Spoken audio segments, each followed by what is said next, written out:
नमस्कार प्यारे विद्यार्थियों, हम पढ़ रहे हैं कक्षा 8 का नया सिलेबस नई किताब के अनुसार 2024 और 25 के अनुसार, जिसके अंदर अपने एक नए चैप्टर की शुरुआत की थी। चैप्टर नंबर 9 मेजरमेंट यानी क्षेत्रमिति, जिसमें हमने प्रश्नावली 9.1 के क्वेश्चन नंबर 7 तक सॉल्यूशन कर लिया। आज हम क्वेश्चन नंबर 8 और इसके आगे के क्वेश्चन को सॉल्यूशन करने वाले हैं। बड़ा ही इंपॉर्टेंट और मस्त क्वेश्चन है, ध्यान से पढ़ना और बड़े ही मज़ेदार तरीके से हम इस पूरे वीडियो को देखेंगे। और आपसे वादा करता हूँ एक भी सवाल ऐसा नहीं होगा जिसमें आपको बोरिंग महसूस होगी। आपको बिल्कुल हंसी मजाक के साथ हम ये पूरा का पूरा चैप्टर सीख लेंगे, हर एक क्वेश्चन को बिल्कुल अच्छे से सीखेंगे। तो चलिए स्टार्ट करते हैं इस प्यारे से लेक्चर को। तो देखिए क्वेश्चन नंबर 8 आज हम हल करने वाले हैं। क्वेश्चन नंबर 8 क्या है कि मोहन एक समलंब आकार का खेत खरीदना चाहता है। बड़ा ही रोचक सा क्वेश्चन है, ध्यान से समझना। रोचक सा क्वेश्चन क्या है कि मोहन एक समलंब का आकार खेत खरीदना चाहता है। क्या कि एक कोई समलंब, देखो हमने जाना है कि समलंब क्या होता है। ये कोई समलंब के आकार का एक खेत है, ठीक है। इसे मोहन खरीदना चाहता है, कोई मोहन है। इस खेत की नदी के साथ लगने वाली भुजा, ये तो नीचे वाली तो नदी है, ऊपर वाली सड़क है। ये क्या है? सड़क है और ये नदी है। यानी कोई खेत है, समलंब के आकार का है, ऊपर तो उसके साथ एक सड़क लग रही है इस साइड तो, और इसके एक साइड नदी जा रही है। तो ये बोल रहा है कि जो खेत की नदी के साथ लगने वाली भुजा, यानी ये वाली भुजा, इस भुजा की बात कर रहा है। भुजा सड़क के साथ वाली भुजा के समांतर है, यानी ये वाली भुजा जो सड़क के साथ वाली भुजा इसके क्या है? समांतर है। वो तो बताने की जरूरत ही नहीं है, हमें साफ साफ दिखाई दे रही है कि ये भुजा इसके समांतर है। और क्या है? और लंबाई में दुगुनी है। लंबाई में क्या है? दुगुनी है। इसने एक बात ध्यान से समझो, इसने कहा है कि जो नदी वाली भुजा है और वो ऊपर जो सड़क वाली ये भुजा है, इससे जो नदी वाली भुजा है वो दोगुनी है। यानी अगर ये एक है तो ये दो गुनी है, अगर ये दो है तो इसका दोगुना 4 हो जाएगा, ठीक है। इस तरीके से कह रहा है। तो हमें नहीं पता है कि कितनी दी हुई है, हमें मानना पड़ेगा। अभी नहीं पता है कि ये भुजा कितनी है और ये भुजा कितनी है, ठीक है। तो एक बार मैं मान लूँ कि माना ये भुजा x है, यहाँ से लेकर यहाँ तक, तो इसने बोला है कि जो नदी वाली भुजा है वो दुगनी है, देखो। और लंबाई में क्या है? दुगनी। ध्यान से पढ़ो, इस खेत की नदी के साथ वाली भुजा, नदी के साथ वाली भुजा सड़क के साथ वाली भुजा के समांतर भी है और लंबाई में दुगनी है। यानी ये वाली भुजा इससे दुगनी है। अगर ये x है तो ये क्या होगी? 2x। ये बात आपको अच्छे से समझनी है, ठीक है। आगे कहता है कि यदि इस खेत का क्षेत्रफल, हमें इस खेत का क्षेत्रफल भी दिया गया है, इस खेत का क्षेत्रफल भी दिया गया है, वो कितना है? 10,500 मीटर स्क्वायर। और दो समांतर भुजाओं के बीच की लंबवत दूरी, यानी यहाँ से लेकर यहाँ दो समांतर भुजाओं के बीच की यानी h यानी लंबवत दूरी दी गई है 100 मीटर। तो नदी के साथ वाली भुजा की लंबाई ज्ञात करो। जो नदी के साथ वाली भुजा यानी इस भुजा की मान ज्ञात करना है। एक बार तो हमने माना है, हमें नहीं पता, हमें ये तो पता है कि ये जितनी भुजा इससे दुगनी है, तो हमने मान लिया अगर ये अक्ष है तो ये 2x। हमें इस वाली भुजा का मान ज्ञात करना है। बिल्कुल आसान सा क्वेश्चन है, ध्यान से समझना। देखिए सबसे पहले जो दिया है वो लिखो। क्या दिया गया है इस क्वेश्चन में? देखो इसमें दिया गया है कि ये तो हमने मान लिया कि एक भुजा x है, दूसरी भुजा 2x। देखो और साथ में क्या दिया गया है? समलंब का क्षेत्रफल दिया गया है, यानी इस खेत का समलंब, जो समलंब आकार का खेत है उसका क्षेत्रफल दिया है। समलंब खेत का क्षेत्रफल कितना दिया गया है? 10,500 मीटर स्क्वायर, यही दिया गया है। और दो समांतर भुजाओं के बीच लंबवत दूरी यानी h का मान दिया गया है। मैं यही लिख देता हूं, h का मान कितना दिया गया है? 100 मीटर, ठीक है। h का मान दिया गया है और हमें क्या करना है? इस वाली भुजा यानी इस वाली भुजा का मान ज्ञात करना है। और साथ में हम क्या करेंगे? माना जो सड़क वाली भुजा है, ये लिखना है आपको, माना सड़क वाली, क्योंकि हमने मानना है, माना सड़क वाली भुजा की लंबाई x है तथा नदी वाली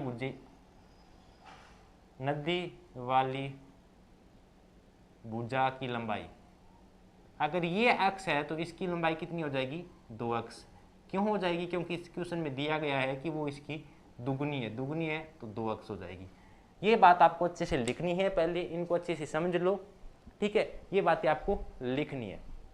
तो देखो हमने क्या दिया गया था, समलम खेत का क्षेत्रफल दिया गया था 10,500 मीटर स्क्वायर, हमने इसकी ऊंचाई दी गई थी यानी लंबवत दूरी दी गई थी 100 मीटर। हमें नहीं पता था कि सड़क की भुजा की लंबाई कितनी है, सड़क वाली भुजा की, लेकिन इतना पता है कि जो ये भुजा है इसकी दुगनी है, तो हमने इसको अक्स माना और इसको 2 अक्स। ये लिखा है, माना सड़क वाली भुजा की लंबाई अक्स है तो नदी वाली भुजा की लंबाई 2 अक्स होगी।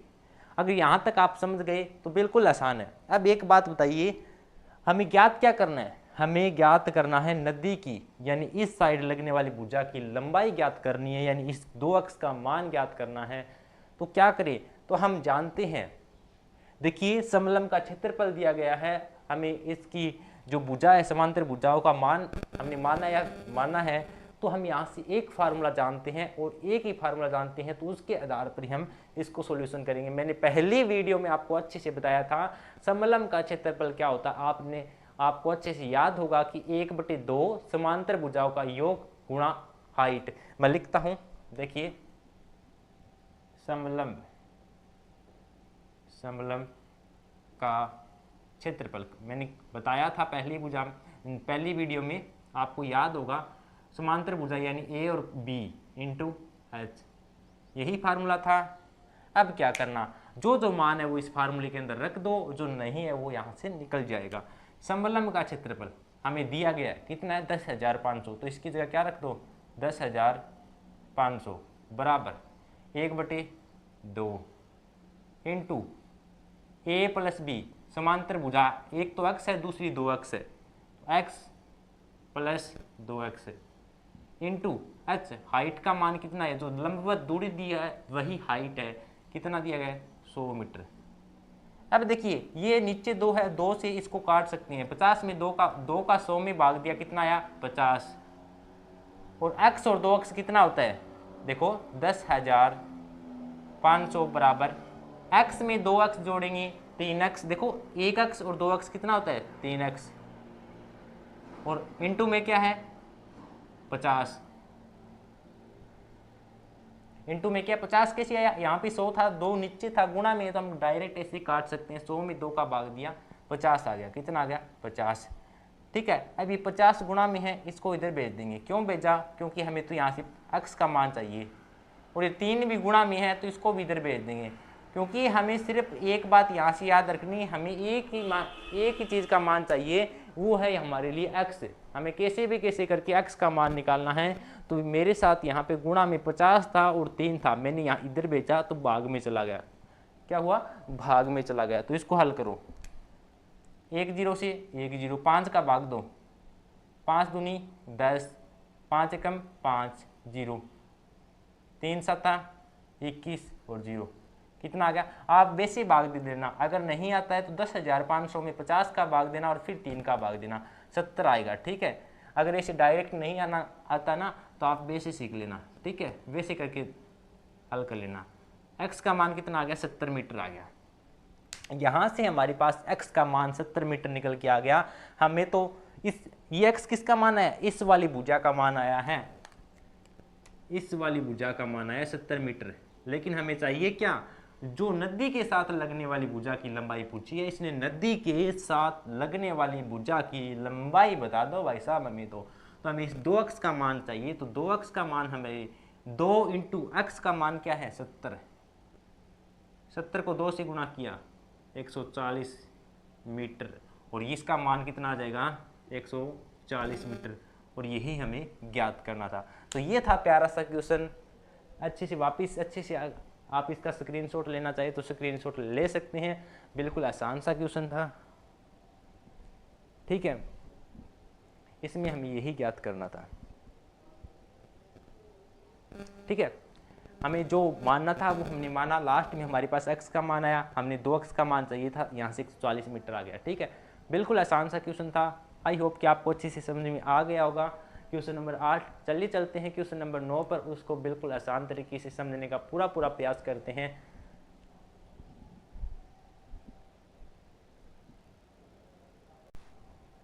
तो प्यारे विद्यार्थियों, क्वेश्चन नंबर 9 बिल्कुल आसान सा क्वेश्चन है, लेकिन ध्यान से समझने की जरूरत है बिल्कुल आसान क्वेश्चन। इस क्वेश्चन में हमें सब कुछ दिया है, इसमें हमने दो तीन जगह डिवाइड करना है और फिर इसका क्षेत्रफल निकालना है, बिल्कुल आसान। ध्यान से समझिए। देखिए कि एक ऊपर उठे हुए चबूतरे का ऊपरी पृष्ठ, एक कोई चबूतरा है ऊपर से उठा हुआ है, जो आपके सामने ऊपर उठा हुआ ऐसे दिखाया गया है। अष्टभुज है, यानी जिसके अंदर 8 भुजा है, 1 2 3 4 5 6 7 8 अष्टभुजा है, जैसा कि आकृति में दर्शाया गया है। अष्टभुजी पृष्ठ का क्षेत्रफल ज्ञात कीजिए। इसका हमें पूरे का पूरा क्षेत्रफल ज्ञात करना है। तो जैसे ही मैंने कहा कि अष्टभुजी पृष्ठ का क्षेत्रफल ज्ञात करना है, आप कहेंगे सर आपने हमें ऐसा कोई फार्मूला नहीं बताया, ऐसा कोई सूत्र नहीं बताया जिसमें हमने अष्टभुजी का हम क्षेत्रफल ज्ञात कर सकें। कोई बात नहीं, अगर हम अष्टभुजी का क्षेत्रफल का फार्मूला नहीं जानता तो क्या बड़ी बात हुई, लेकिन हम मैथ के स्टूडेंट हैं तो हम इतना दिमाग तो लगा सकते हैं, इसको काट काट के अलग अलग से क्षेत्रफल ज्ञात तो कर सकते हैं। कैसे, मेरी बात को ध्यान से समझना। देखिए सबसे पहले एक मेरी बात को ध्यान से, इसमें 5 मीटर ये है, 5 मीटर ये, यानी इस 5 मीटर दिया गया, ये हमें डायग्राम दिया गया है बुक में, यानी इसमें साफ साफ लिखा है कि ये भी 5 मीटर है, ये भी 5 मीटर है, जितनी भी भुजाएं हैं जो बात की है वो 5 मीटर है। ठीक है, ठीक है। अब देखिए सबसे पहले जो दिया है वो लिखो एक बार। अष्टभुज की प्रत्येक भुजा की लंबाई, प्रत्येक भुजा की लंबाई कितनी है? अष्टभुज है और प्रत्येक भुजा, देखो बाहरी पृष्ठ की भुजा है ना, सभी 5-5 मीटर की है ना। कितनी दी हुई है? 5 मीटर। इस डायग्राम में दिया हुआ है। इस बार इस डायग्राम से देखिए, पहले हमें देखना है कि क्या क्या दिया गया है और क्या दिया गया है। ये हमें 11 मीटर दी गई है।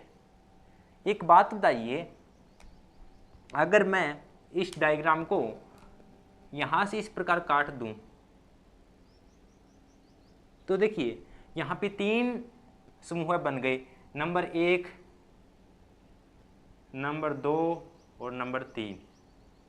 अगर आपने ध्यान से देखा होगा तो ये ऊपर वाली आकृति किसके आकार की है? ऊपर वाली आकृति है वो समलंब के आकार की है, और ये नीचे वाली भी आकृति किसके आकार की है? समलंब के आकार की है। अगर ये 4 मीटर है तो ये भी 4 मीटर ही होगा, क्योंकि जितनी ये है उतनी ये है, जितनी ये है तो उतनी है, तो ये भी क्या होगा? 4 मीटर होगा। ठीक है सर, ये तो हम समझ गए। ये थोड़ी सी रचना आपको खुद करनी है अपनी तरफ से, ठीक है, इसलिए इंपॉर्टेंट क्वेश्चन हो जाता है। देखिए ये हमें दिया गया था, तो देखिए ये समलंब है तो ये भी समलंब है, यानी ऊपर वाला और नीचे वाला 2 समलंब ही है। और समलंब का क्षेत्रफल ज्ञात करना हम जानते हैं 1/2 समांतर भुजाओं का योग गुणा ऊंचाई। लेकिन सर ये बीच वाला क्या है? तो आप कहीं ना कहीं इसे देखेंगे कि बीच वाली आकृति क्या बन रही है। बीच वाली आकृति क्या बन रही है बताओ? ये बीच वाली आकृति, ये बीच वाली आकृति क्या है? ये एक आयत है, और आयत का क्षेत्रफल ज्ञात करना नहीं जानते हम? जानते हैं, इसमें क्या बड़ी बात है। अगर ये 11 मीटर है तो ये भी 11 मीटर। ये लंबाई किसकी है? इसकी लंबाई है, और ये इसकी ऊंचाई आयत के लिए।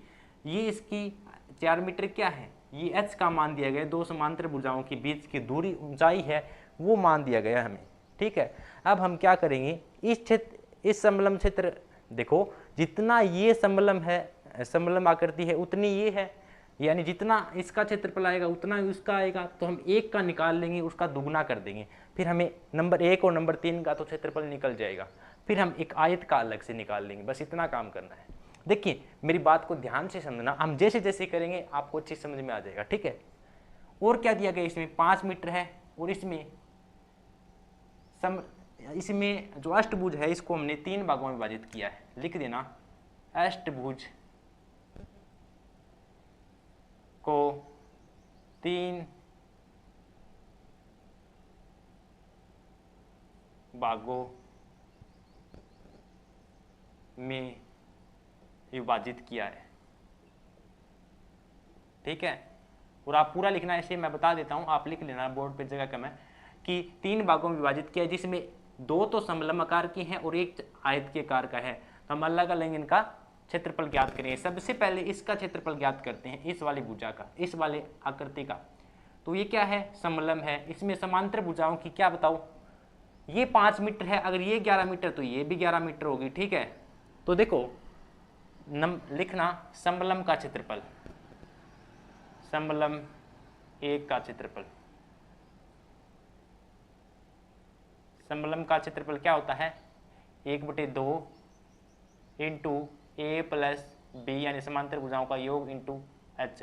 तो अब पहली वाली आकृति के लिए देखो, इसमें समांतर भुजाएं कौन कौन सी है, एक तो ये समांतर भुजा है और एक समांतर भुजा, ये दोनों का मान हमें दिया गया है और इसकी मध्य दूरी एच का मान भी दिया गया है 4 मीटर। तो यहाँ से रख दो फार्मूले में 1/2 इंटू ए प्लस बी, ए प्लस बी, प्रथम भुजा 5, द्वितीय भुजा 11, 5 + 11 इंटू एच, हाइट, इनकी मध्य दूरी कितनी है 4 मीटर। अब इनको हल कर दो, 2 का भाग दिया, 2 दूनी 4, 5 और 11, 11 और 5 कितना होता है, आप कहेंगे 11 और 5 होता है सर 16, और 16 को 2 से गुणा किया, देखो 11 और 5 16, 16 गुणा 2 था, 16 दूनी 32, और मीटर है तो मीटर स्क्वायर है। ये किसका मान आ गया, ये इस त्रिभुज जो इस समलंब आकृति का क्षेत्रफल आ गया 32 मीटर स्क्वायर। क्या आ गया, समलंब 1 का क्षेत्रफल आ गया। इसी तरीके से हम समलंब 2 का क्षेत्रफल, समलंब 3 का क्षेत्रफल निकाल देंगे। सेम वही है, इसके लिए भी 4 मीटर है, इसके लिए भी 5 मीटर है, इसके लिए 11 मीटर है, सेम वही आकृति है। तो क्या आएगा, इसके लिए भी इतना ही आएगा। देखो दोनों समलंब है, एक आकार के हैं, तो दो समलंब का, अगर एक समलंब का 32 मीटर स्क्वायर क्षेत्रफल है तो 2 का कितना हो जाएगा, इसको 2 से गुणा कर दो। तो दोनों समलंब का आपको लिखना है, दोनों समलंब का क्षेत्रफल कितना हो जाएगा, इसको 2 से गुणा कर दो, क्योंकि ये एक का है तो हमें दोनों का ज्ञात करना है। 2 को 32 से गुणा कर दो, 32 दूनी 64 और मीटर स्क्वायर। यहाँ से हमें इस समलंब और इस समलंब, यानी इतनी आकृति और इतनी आकृति का क्षेत्रफल मिल गया। अब हमें सिर्फ इतनी ही आकृति का क्षेत्रफल बताना है। कितनी आकृति का बताना है, इतनी आकृति का। तो ये तो बिल्कुल आसान है, हमने ऊपर वाली और नीचे वाली का ज्ञात कर लिया। अब बीच वाली का ज्ञात करना है, और बीच वाले के लिए ये लंबाई है और ये चौड़ाई है। चौड़ाई 5 मीटर दी गई है और लंबाई 11 मीटर दी गई है। और है क्या, बीच वाली आकृति आयत है। और हम ये भी जानते हैं कि आयत का क्षेत्रफल क्या होता है, आयत का क्षेत्रफल, आयत का क्षेत्रफल होता है लंबाई गुणा चौड़ाई। ये होता है लंबाई गुणा चौड़ाई। तो लंबाई कितनी है आयत के लिए, लंबाई देखो, आयत की लंबाई तो ये है 11 मीटर और चौड़ाई 5 मीटर है। तो रख दो फार्मूले में, लंबाई 11 मीटर इंटू चौड़ाई 5 मीटर, गुणा करो, 11 को 5 से गुणा किया, 11 पंजा 55, और मीटर है तो मीटर स्क्वायर आ जाएगा। ठीक है, ये क्या आ गया, आयत का। अब देखिए हमने इस पूरी आकृति का क्षेत्रफल निकाल लिया। अब हमें क्या करना है, अब हमें कुछ भी नहीं करना है। हमने क्या किया, पहले इसको 3 भागों में विभाजित किया। ठीक है, ध्यान से समझो मेरी बात को। हमने इस समलंब का क्षेत्रफल निकाल लिया और जो भी आया उसका दुगना कर दिया, क्योंकि दोनों ही आकृति समलंब के आकार की है, दोनों का मान सेम है। तो हमने डायरेक्ट दूसरे का न निकाल के डायरेक्ट 2 से गुना कर दिया, 64 मीटर स्क्वायर आ गया। ठीक है, वैसे अगर निकालना चाहते तो आप ऐसे अलग से भी करके बता सकते हैं, लेकिन कोई इतना बड़ा करने का कोई फायदा नहीं है। हम दिमाग भी तो कभी यूज करेंगे अपना। ठीक है, अब देखिए, अब फिर ये बीच वाली आकृति बच गई, आयत का क्षेत्रफल, जो किसके आकार की, आयत का। और आयत का क्षेत्रफल तो हम जानते हैं लंबाई गुणा चौड़ाई होता है, हमने मार रखा पिच मीटर स्क्वायर आ गया। लेकिन हमें तो क्या पूछा है, इस अष्टपृष्ठ, जो अष्टभुजी पृष्ठ है उसका पूरे का क्षेत्रफल निकालना है। तो क्षेत्रफल क्या हो जाएगा, अष्टभुज का क्षेत्रफल क्या होगा, यानी जो ये समलंब का क्षेत्रफल आया है और जो ये आयत का क्षेत्रफल आया है, इस वाली भुजा और इस वाली आकृति और इस वाली आकृति और इस वाली आकृति, तीनों को अगर मैं आपस में जोड़ दूं, इन तीनों का क्षेत्रफल अगर आपस में जोड़ दूं, इन दो का कितना है 64 मीटर स्क्वायर, प्लस इसका बीच वाली का कितना आया 55, तो कितना आएगा 5 और 4 9, 6 और 5 11। अगर मीटर है तो क्या आएगा मीटर स्क्वायर। तो ये 119 मीटर स्क्वायर इस क्वेश्चन का राइट आंसर हो जाएगा। यानी इस अष्टभुज का क्षेत्रफल क्या आ जाएगा 119 मीटर स्क्वायर। इस तरीके से आपको ये क्वेश्चन करना था। आई होप कि आपको अच्छे से समझ में आ गया होगा।